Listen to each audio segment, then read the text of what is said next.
Okay, good day. Yes, let's take a look at your Entamoeba histolytica. Okay, and so your Entamoeba histolytica falls under class Rhizopoda. Okay, and so again, your Entamoeba histolytica falls under class Rhizopoda. Your what they call this, your phylum Sarcomastigophora, and then your subphylum Sarcodina, and then class Rhizopoda for your Entamoeba histolytica. Please note that under this, your class Rhizopoda, they have protoplasmic processes or pseudopodia for locomotion. And yes, they possess in their life cycle the trophozoite stage, and then you have a precystic stage, and then a cystic stage, and a metacystic stage. And yes, with the cystic stage, what they call this, all have a cystic stage except Entamoeba gingivalis. Okay, except Entamoeba gingivalis. And yes, they inhabit the large intestine except your Entamoeba gingivalis, which inhabits your oral cavity. And yes, they are commensals except Entamoeba histolytica. Okay, and so yes, let's take a look at your Entamoeba histolytica for this one. Before we move on, your amoeba, they are relatively small and they typically lack contractile vacuoles. And they multiply by binary fission, and they undergo encystation except Entamoeba gingivalis. Okay, your Entamoeba histolytica, this one is discovered by Chaudin, and yes, this one is the most pathogenic amoeba of man. Again, it is the most pathogenic amoeba of man, and this is the only amoeba that has the potential of tissue invasion. Again, it is the only amoeba that has the potential of tissue invasion. Okay, and so as for the other names of your Entamoeba histolytica, you have your Entamoeba histolytica, Amoeba dysenteriae, Entamoeba dysenteriae, Entamoeba dysenteriae, and Entamoeba tetragena. Okay, and so these are your other names of your Entamoeba histolytica. Okay, and so the habitat is the large intestine. The habitat is the large intestine. And yes, the infective stage is the cyst. And yes, your disease caused are intestinal amoebiasis, amoebic colitis, amoebic dysentery, and the extra-intestinal amoebiasis. Okay, and so for your Entamoeba histolytica. Okay, you have your three developmental stages of your Entamoeba histolytica. You have the trophozoite, the precystic stage, and then the cyst. Please note that the precystic stage here is the transitional stage prior to the formation of cysts. Okay, and so they are colorless, round or oval, and they are smaller than a trophozoite but bigger than cyst accordingly. Again, they are smaller than trophozoite but bigger than cyst. And yes, they are or they do not have they are devoid of food inclusion, and movement is sluggish with no progressive movement. Okay, and so for your pre-cystic stage. Okay, and so yes, let's take a look at this image. Please note that this one is an illustration of your Entamoeba histolytica trophozoite. Okay, and so you have an Entamoeba histolytica trophozoite in this case. Okay, and so yeah, let's take a look. You have here the what they call this. You have here your karyosome, sorry, your nuclei. This one actually is the nuclei. Inside the nuclei, you have the central karyosome, and then you have your even peripheral chromatin here. Okay, and so you have a pseudopod. Okay, and so you have a pseudopod, and yes, it has an ingested red cells. Okay, it has ingested red cells for this one. Okay, and so it has ingested red cells. Okay, and so yes, for your trophozoite here, and then of course you have the cytoplasm. Okay, and so but then please note that before we move on, you have this intamoeba dispar. Your Entamoeba dispar is morphologically similar to Entamoeba histolytica. It is morphologically similar, meaning the cyst and the trophozoite is similar. They are similar with those Entamoeba histolytica, but their DNA and ribosomal RNA are different. Okay, and so your Entamoeba dispar is morphologically similar to Entamoeba histolytica, but then again, their DNA and ribosomal RNA are different. Okay, and so, but then please note that there is one key different thing in case of your Entamoeba histolytica and Entamoeba dispar. For Entamoeba histolytica, you have there the presence of they are capable of ingesting red cells. While your Entamoeba dispar, okay, and so there is no ingested red cells in the cytoplasm. Okay, and so that is for your Entamoeba dispar. Again, for Entamoeba histolytica, ingested red cells are present in the cytoplasm of the trophocyte. Okay, yes, let's move on to your trophocyte. Okay, and so the trophocyte of your Entamoeba histolytica ranges in size. Okay, and so the trophocytes of Entamoeba histolytica range in size from 8 to 65 micrometers. 8 to 65 micrometers with an average size of 12 to 25 microns. An average of 12 to 25 micrometers. Okay, and so yes, please note that again, you have a usual range of 15 to 20 micrometers for this one, but then the invasive forms may be over 20 micrometers. Okay, and so please note that you have here a single nuclei that typically contains a small central mass of chromatin known as the karyosome for this one. Okay, and so for the karyosome, variants of the karyosome include eccentric or fragmented karyosomal material. But then usually you have here a central mass of chromatin according. And yes, the karyosome of the trophocyte, the karyosome present in the trophocyte is surrounded by a chromatin material known as your peripheral chromatin. Okay, and so for your trophocyte. Okay, and so yes, it has pseudopods. Okay, your trophocyte, it has pseudopods. Okay, and so it has pseudopods that will uh cause a rapid unidirectional progressive movement. Again, the trophocyte of your Entamoeba histolytica has a pseudopod that will cause a rapid unidirectional movement. Okay, and so yes, the pseudopod is a finger-like and rapidly extruded. And yes, the motility, active, progressive, and unidirectional. Rapid unidirectional progressive movement. Okay, the ectoplasm is thick, refractile, and clearly differentiated from the endoplasm. And yes, the endoplasm is finely granular.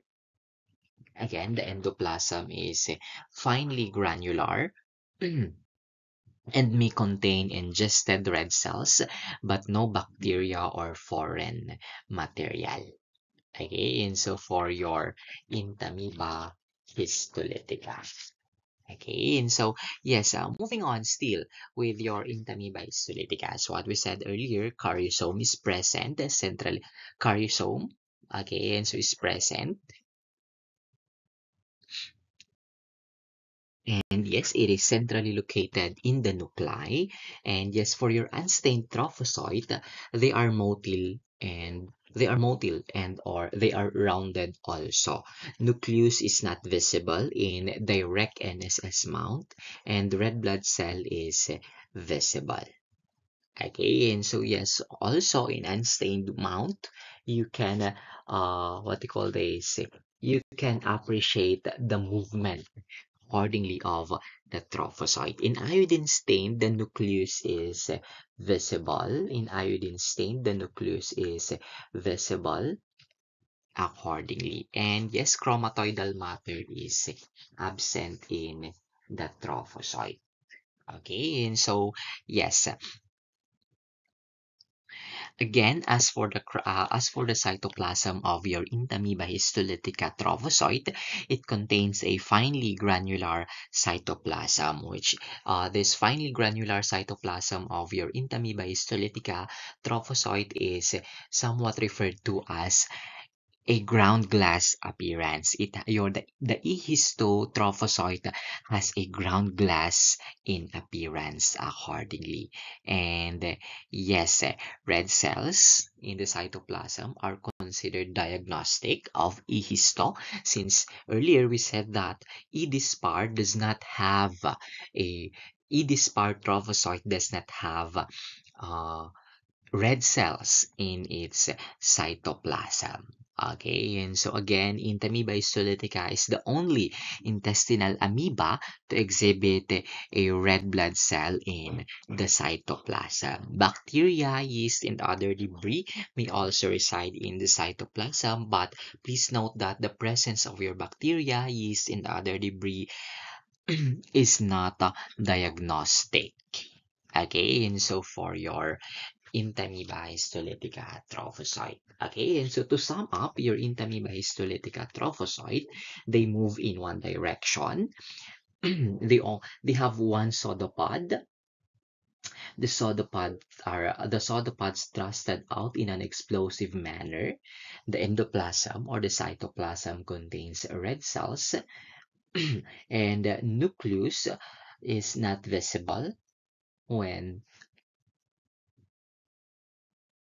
unstained, and yes, it has a fine centrally located caryosome. Okay, and so that is for your Entamoeba histolytica. Okay, and so moving on, these are illustrations of your Entamoeba histolytica trophocyte. Okay, yes, earlier you saw a what you call this diagrammatic illustration of your Entamoeba histolytica trophocyte. Okay, and so yes, you have here a microscopic. Please note that these are stained. Okay, and so these are stained. Okay, and so for this one, stained in the stained smear in the stained mount. Okay, and so you have the nuclei is visible. The nuclei is visible. Okay, and so you have your peripheral chromatin is also visible in this case. Okay, and so yes, and please note that the trophocyte, it does not have a definite shape. Okay, it does not have a definite shape. Okay, and so yes, again, you have your trophocyte here. You have the nuclei, the nucleus, sorry. Okay, and so again, you have this one, another. Okay, that has the nuclei. You have your peripheral chromatin present. Okay, and this one is an illustration of your Entamoeba histolytica trophocyte still. Okay, and so it has an ingested red cell in this case. Okay, it has an ingested red cell. Okay, and so you have the nuclei, and then you have the red cell. Okay, and so you also have the red cell present in this case. Okay, and so for your Entamoeba histolytic, again, it does not have a definite shape. Okay, and yes, let's move on to the cyst. Cyst. Okay, you have here your cyst. Okay, and so your cyst is spherical to round and are typically smaller than the trophocytes, measuring 8 to 22 micrometers with an average range of 12 to 18 micrometers. Okay, and so again, it has a definite outer cyst wall. Okay, and so please note that mature cysts have four nuclei, while the immature has one to two nuclei. Okay, and so yes, again, one to four nuclei are usually present, but then the mature one has four nuclei. Okay, and so these nuclei appear basically the same as those of the trophozoite in all respects. But then, of course, the cyst is smaller, then the nuclei is smaller. Again, the nuclei present in the cyst is basically the same as those of the trophozoite in all respects, but then they are usually smaller. Okay, they are usually smaller. Okay. Okay, and so you have here what we call this in an unstained, the nuclei is not visible. Chromatoidal bars are refractile accordingly.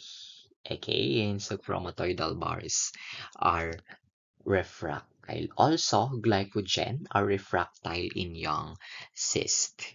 Iodine stained, the nucleus is visible.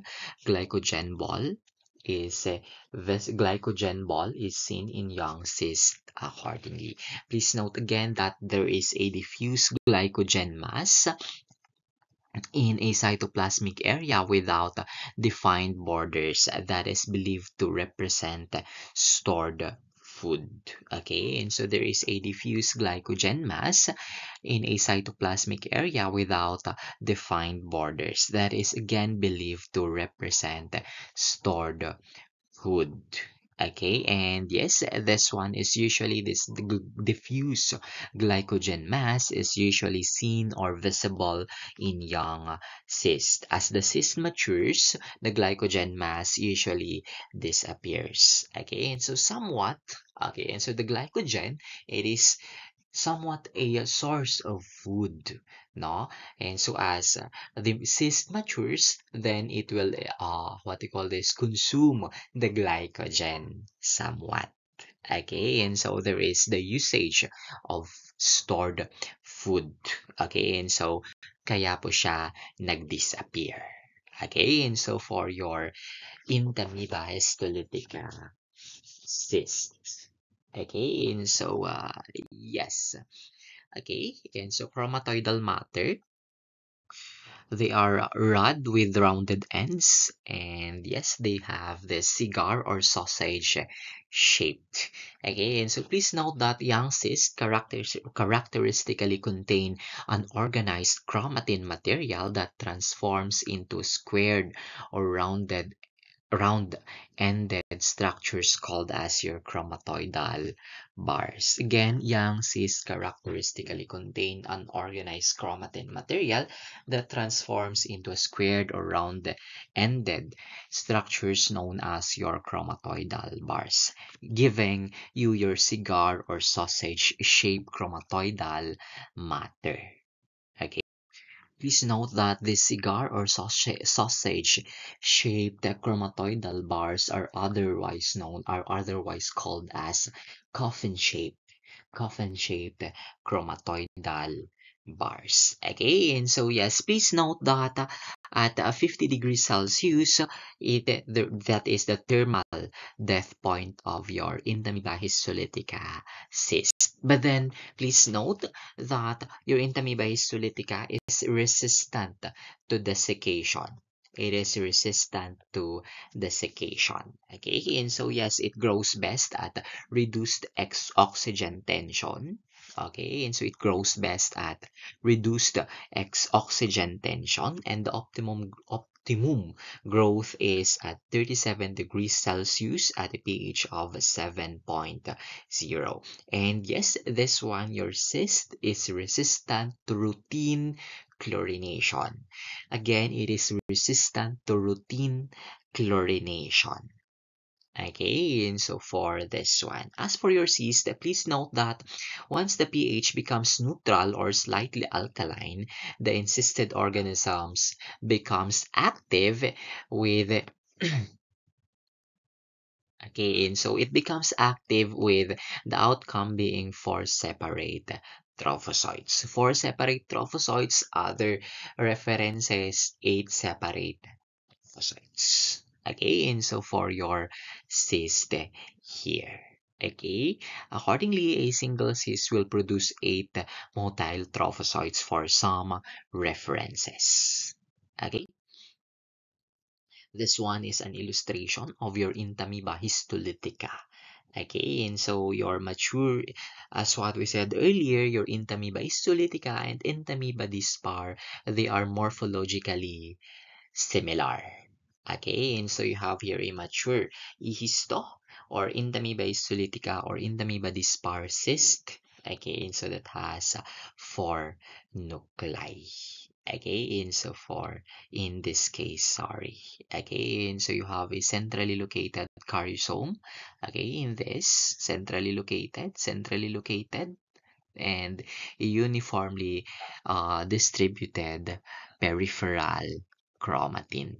Okay, and yes, the cysts are usually 12 to 15 micrometers. Okay, and so this one is a microscopic illustration. You have somewhat 1, 2, 3, 4.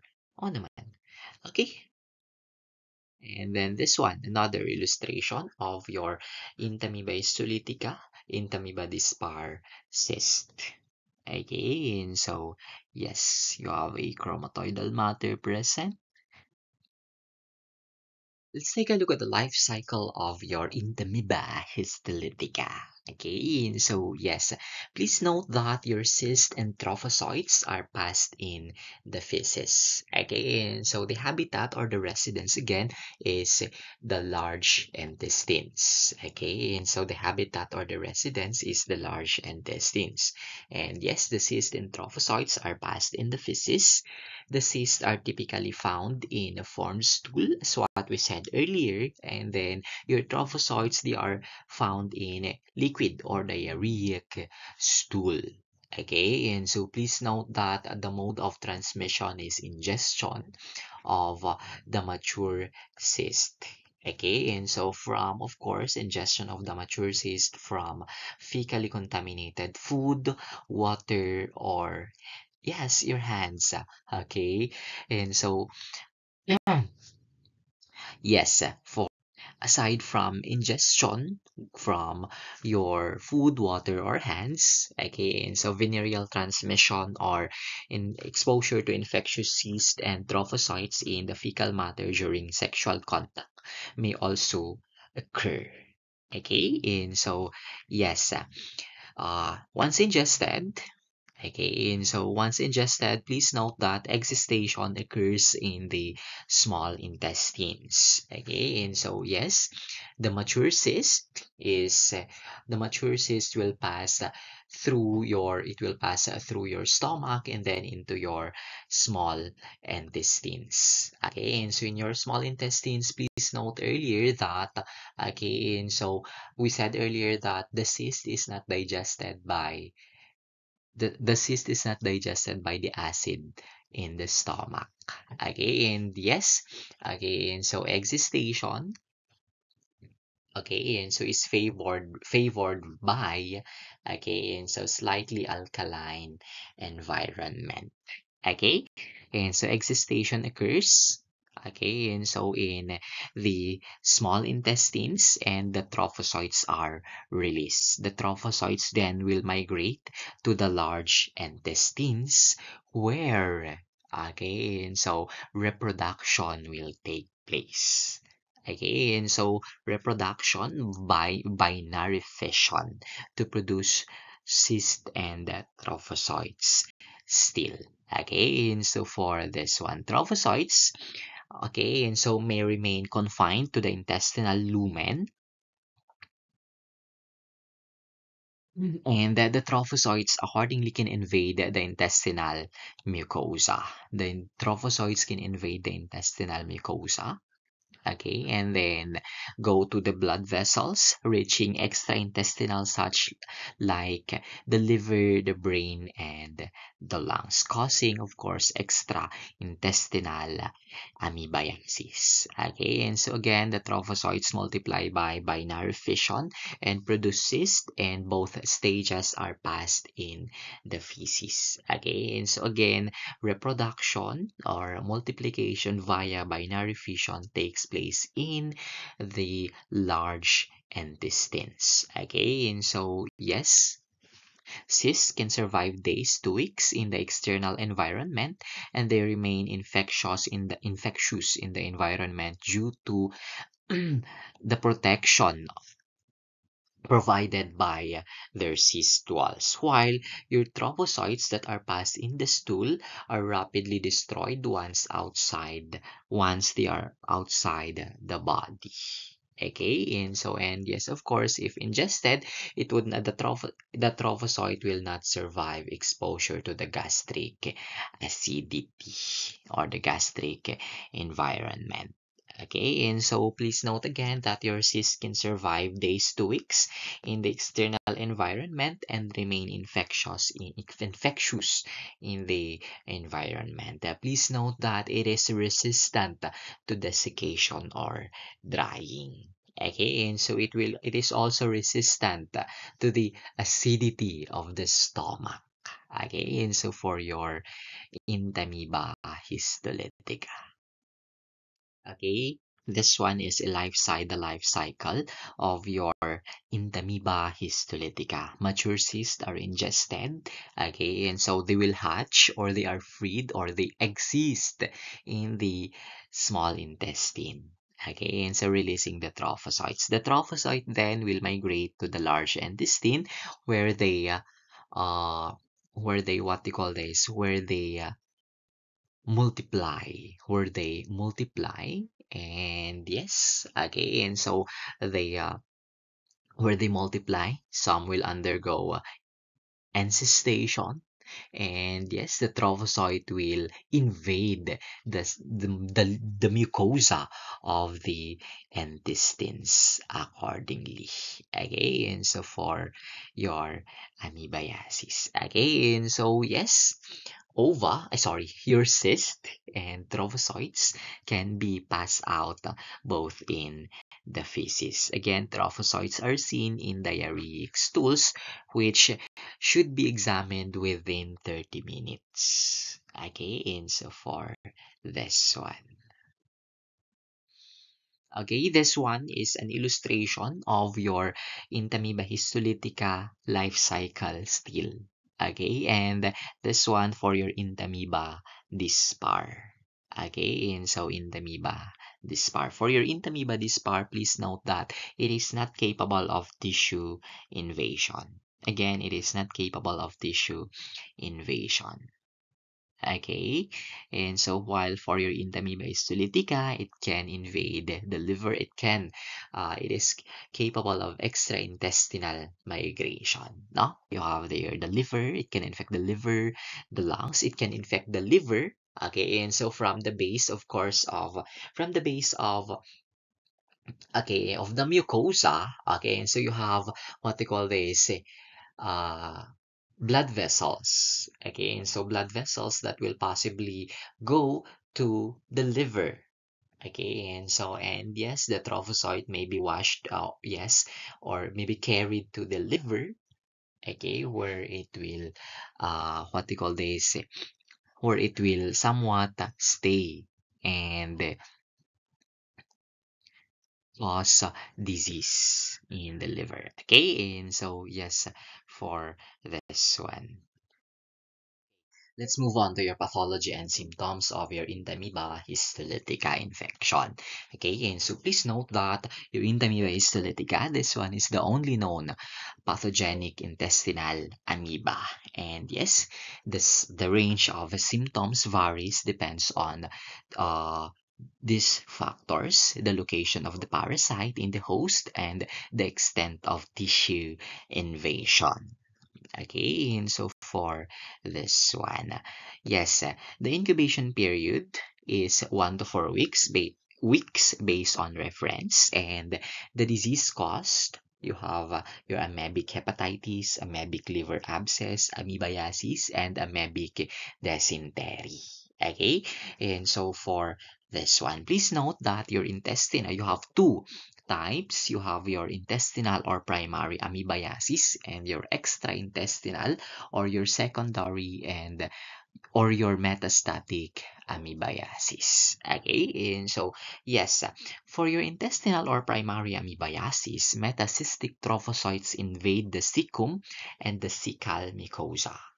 Okay, metacystic trophocytes invade the cecum and the cecal mucosa for this one. Okay, and your trophocytes will penetrate the cecal mucosa and epithelium by lytic digestion. Now, please note that your ehistotrophocytes adhere to the colonic mucosa through your galactose inhibitable adherence lectin. Okay, and so, but then please note, by the way, that your histotrophocytes interact with the host through a series of steps. First is adhesion, okay, adhesion to the target cell, okay, and so that is by your galactose inhibitable adherence lectin or your gal-lectin, and then phagocytosis, and then your cytopathic effect.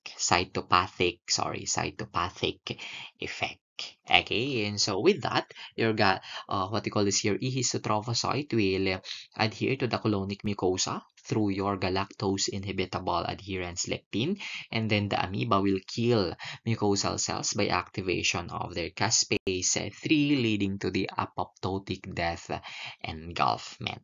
Okay, and so you have three steps again. You have adhesion to the cell, adhesion to the target cell, phagocytosis, and cytopathic effect. Okay, and so you're through your steps of histotrophocyte interaction with the host accordingly. Okay, and so for this one.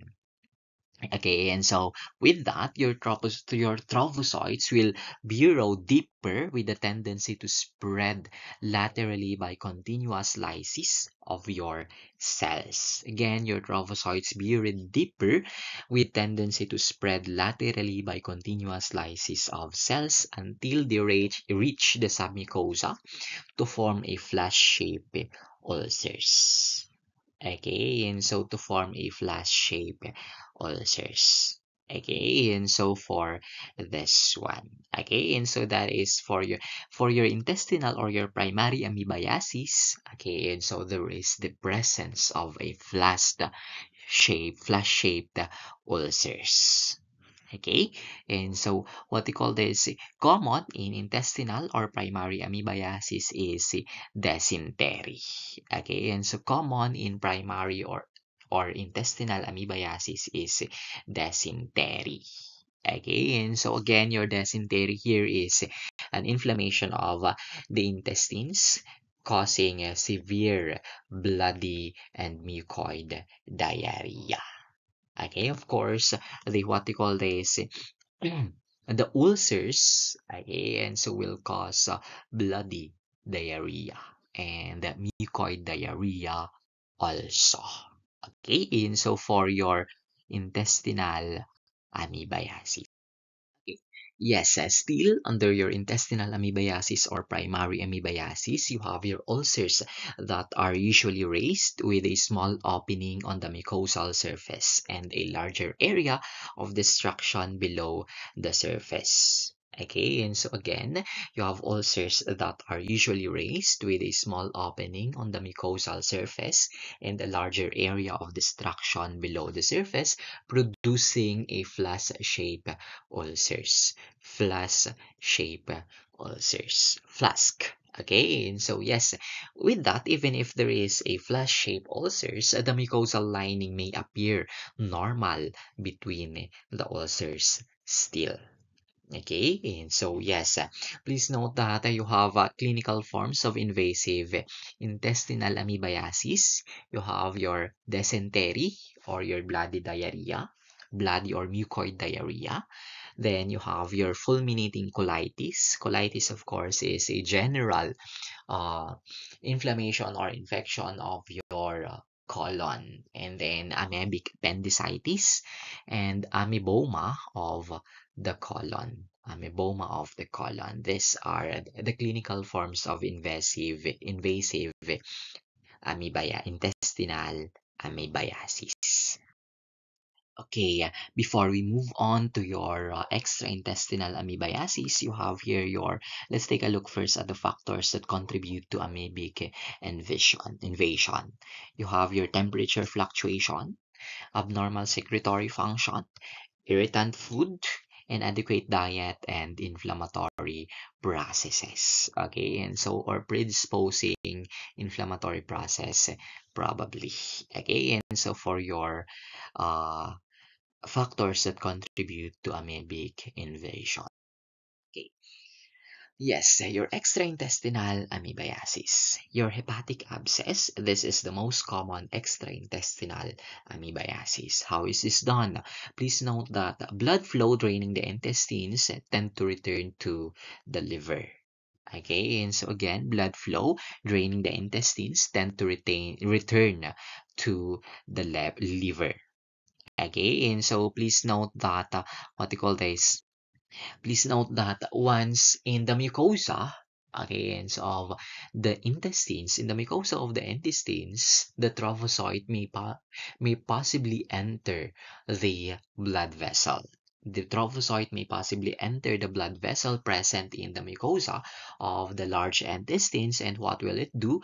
Okay, and so uh, the trophozoite may probably washed, okay, or yes, returned, may probably brought to the liver, okay, and most commonly the upper right lobe of the liver. Okay, into the upper right lobe of the liver.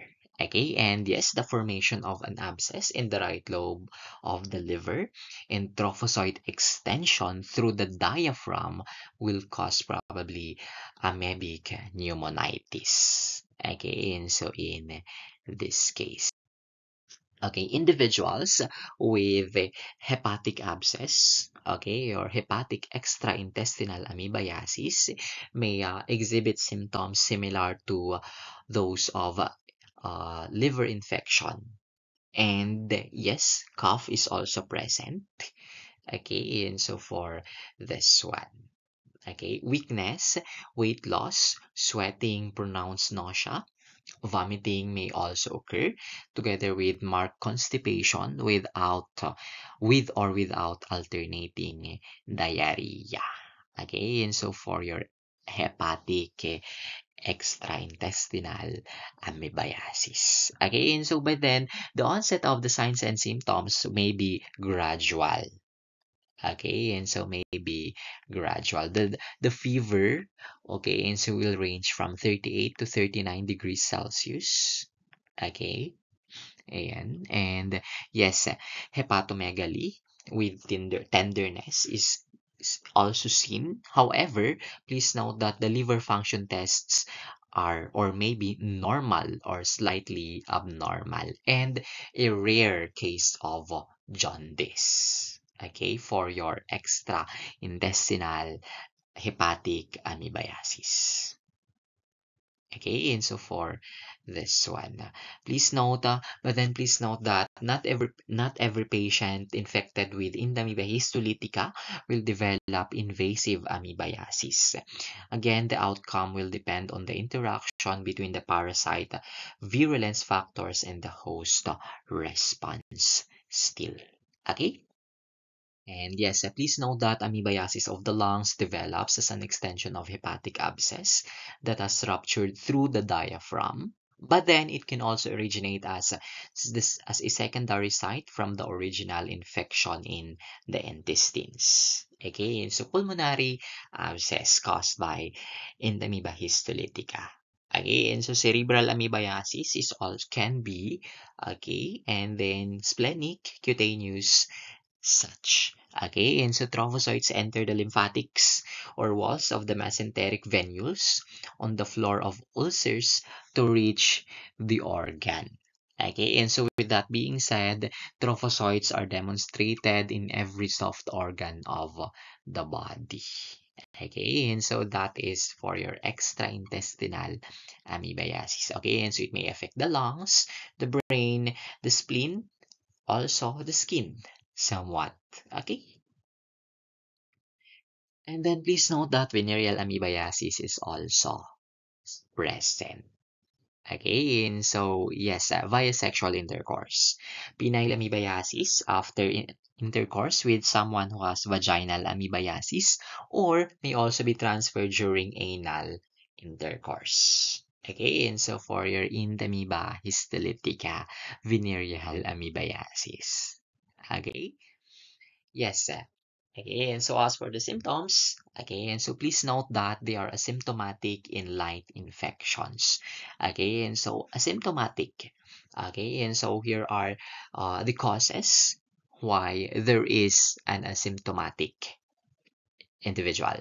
Okay, the parasite is a low virulence strain. The parasite is a low virulence strain. The inoculation in the host is low. Okay, and so yes, there is a low, uh, low ingested cyst that will somewhat produce to a low trophozoite, and then the patient's immune system is intact. Okay, and so yes, you have three causes why there is an asymptomatic patient. In case of Entamoeba histolytica infection, you have parasite strain has a low virulence, or the parasite is a low virulence strain. The inoculation into the host is low, and the patient's immune system is intact. Okay, and so for this one, please note that the common signs and symptoms, you have your abdominal tenderness, abdominal pain and cramping, chronic weight loss, anorexia, chronic fatigue, and flatulence accordingly. Okay, and so also, okay, and so diarrhea, which may progress to dysentery, blood and mucus in the feces. Peritonitis, dehydration, and constipation may be interspersed with diarrhea. Please note that there is a secondary bacterial infection. There is a possibility to develop a secondary bacterial infection after the formation of your flask-shaped amoebic ulcers in the colon, in the cecum, in the appendix, or in the rectosigmoid area of the intestines. Okay, and yes, please note that this one is an image. Sorry na, please.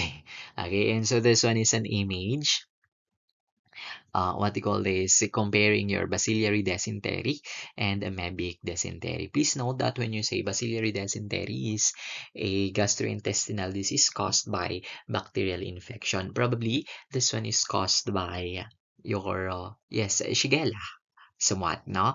Okay, and so because the signs and symptoms may include severe diarrhea, which is same with amoebic dysentery, no? Okay, and so the condition is yes. Okay, and so for your bacillary dysentery, okay, and so it may be epidemic, and then for your amoebic dysentery, maybe seldom epidemic. Bacillary is acute onset, while your amoebic is gradual, no? Okay, and so for your prodromal fever and malaise, common for your bacillary. Your amoebic dysentery is there is no prodromal feature. Vomiting is common. No vomiting in amoebic dysentery. Okay, and so watery and bloody diarrhea for your bacillary dysentery, bloody diarrhea in case of amoebic dysentery. Odorless stool for your bacillary, for your amoebic, you have a fishy. And then okay, and so yes, for stool microscopy, you have numerous bacilli and pus cells. Of course, no cyst and trophocyte for bacillary dysentery. For amoebic, of course, you have there your cyst and trophocyte somewhat, no? Okay, macrophages, red cells, and no Charcot-Leyden crystals. For your amoebic dysentery, please note that you have Charcot-Leyden crystals. By the way, please note that sabi niya kasi dito is bacteria. Okay, and so few bacilli. Okay, and numerous bacilli. Please note that some laboratories report bacteria, stool that is present in bacteria. Though it is given, but then some laboratories kasi nagre-report kasi sila ng bacteria. Baka malula kayo kapag nag-work kayo in the future. Pero some laboratories nagre-report po ng bacteria in the stool kapag stool exam. Okay, or fecalysis, no? Okay, and so yes, and then abdominal cramps is present in your bacillary dysentery. Sorry, by the way, in amoebic dysentery, you have your Charcot-Leyden crystals, no? And yes, tinesimus is common in your amoebic dysentery. Sorry. Tenesmus is uncommon in amoebic dysentery. Again, tenesmus is uncommon in amoebic dysentery, while tenesmus is common in bacillary dysentery. So, what is tenesmus? Okay, and so that is the feeling of incomplete defecation, the urge to go again, to return to the toilet. Parang ganun po siya. Okay, and yes, as for the natural history, spontaneous recovery in a few days, weeks, or more, and no relapse. While what you call this, for your amoebic dysentery, you have last 4 weeks and returns after remission. Okay, and so that is for your bacillary and amoebic dysentery. Okay, yes, for the laboratory diagnosis, you have stool examination showing trophozoites and cysts, or you have your ova and parasite exam showing your trophozoite and cyst. Okay, and so yes, direct fecal smear. Okay, and so you can make use of your NSS mount and your iodine mount. Okay, and so yes, and concentration technique using your zinc sulfate flutation and your FECT. And but then please know that the most important technique for the recovery and identification of protozoan organisms is the permanent stain smear, using your permanent stain smear. Normally, they are stained with trichrome or iron hematoxylin. Okay, and so stained with trichrome or iron hematoxylin. Okay, and so yes, please note that earlier we said that your Intamoeba histolytica and Intamoeba dispar are similar in the morphology of the trophozoite and the cyst. Okay, and so how should you report? Okay, and so paano po? How are you going to report this one? Your Intamoeba, if what you call this? Okay, and so if trophozoites are seen if trophozoites containing ingested red cells within the cytoplasm are seen, it should be reported as the true pathogen. It should be reported as Entamoeba histolytica trophozoite. Okay, you should report it as Entamoeba histolytica trophozoites present. If a trophozoite containing ingested RBCs in the cytoplasm. But then, if cyst or trophozoites containing no ingested red cells are seen, the report should indicate the Entamoeba group is present. Okay, and so you report it as Entamoeba histolytica or Entamoeba dispar group trophozoites and cysts present. Okay, and so for this one, or you follow the protocol of your laboratory. But then, as for the reporting, Entamoeba group is present, or your Entamoeba histolytica or Entamoeba dispar group trophozoites and cysts are present accordingly. Okay, and so yes, sigmoidoscopy material can also be used. Okay. Yes, sigmoidoscopy material can also be used for this one. Okay, and so at least 6 areas of the mucosa should be sampled. No, smears from these areas should be examined after permanent staining. Okay, and so in case naman of your DFS, same pa rin po as what we learned in our introductory portion noon pa during the first grading, 3 samples in 10 days. 3 samples in 10 days. And yes, as what I've said earlier, laboratory or sorry, ano na to, permanent staining. That is the most important technique for the recovery and identification of protozoan organisms. Okay, and so yes, a permanent stain smear.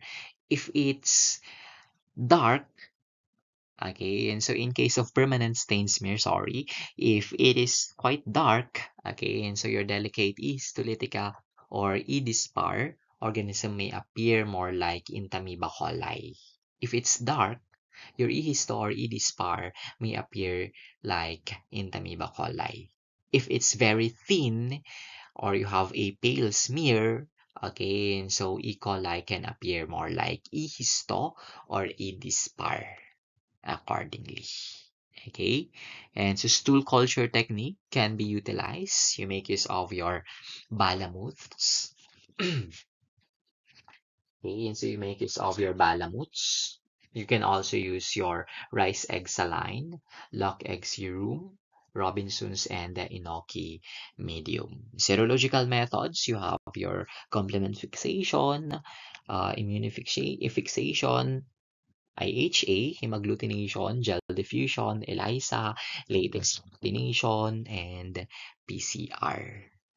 Okay, and so for this ones. Yes, please note that detection of antibodies in the serum is still the key in the diagnosis of amoebic liver amoebiasis. Okay, it must be noted that in amoebic liver amoebiasis, microscopic detection cannot be done because aspiration is an invasive procedure, and the trophozoites are missed because they are located in the periphery of the abscess. There is a low recovery. Okay, so there is a low recovery of the trophozoites in case of what we call this liver aspiration. Okay. Yes, in your antibody detection, it is the most useful in patients with extraintestinal disease when organisms are not generally found in on stool examination. Okay, your antibodies again have been demonstrated in asymptomatic intestinal infections. And with that, serology can be used in monitoring of a cyst carrier. Your antigen detection, this one is useful as an adjunct to microscopic diagnosis in detecting parasites and to distinguish between pathogenic and non-pathogenic infections. Okay, and so for your Entamoeba histolytica, antigen detection and antibody detection. Okay. Yes, please note that other, what you call this, other methods, examination of the aspirate, as what we said earlier, biopsy, or yes, histology, somewhat biopsy, showing, of course, your, what you call this, showing, of course, your amoeba or the trophocytes. Okay, and so in case of histology, histologic diagnosis of amoebiasis can be made when the trophocytes within the tissue are identified. Okay, and so the trophocytes must be differentiated from host cells like this, the histiocytes and ganglion cells. Okay, and so staining using periodic acid shift, okay, is often used to help locate the organisms in biopsy or in histology. The organisms accordingly appear bright pink. Again, in case of periodic acid shift staining, the organism, your trophozoite, they appear bright pink with a green blue background.